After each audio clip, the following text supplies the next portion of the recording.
welcome to growercoach.com, and today's plant review is the Miscanthus, and this particular one is called Morning Light.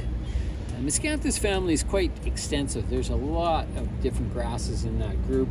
I believe this one is very closely related to Miscanthus gracilis, which is a very narrow leaf variety, but because it is variegated, it gives it that light coloration. And typical of most of the Miscanthus, they're all in that zone 5 range. Best to keep them happy. Some of the keys to just about any grass is really save your divisions for the spring, because they don't really divide well in the fall. So I would be aiming at that. But this particular grass is a nice one. It doesn't get too big. It gets up to about that 5 foot tall mark, and it gives you a super fine texture in the landscape. So really good, and typical of most grasses, they don't like to be buried very deep. So always keep them shallow in their plantings, and typically you'll have pretty good success with it. Very little issues. I've never seen any problems with any pests on these things. I would say they're just a very durable plant.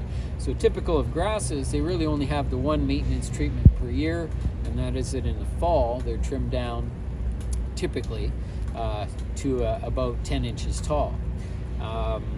But they're almost semi-evergreen, so in warmer climates like in zone 6 or 7, they're going to last right into winter very well before they start to dry up a little bit and go brown. So it's a really good plant. It's one of my favorite grasses, and I'd say it's one that's worth planting for sure. So if you're looking for a good ornamental grass, I think it's a good one. So that's Morning Light Miscanthus. And that's my plant review for today. Thanks for tuning in to growercoach.com.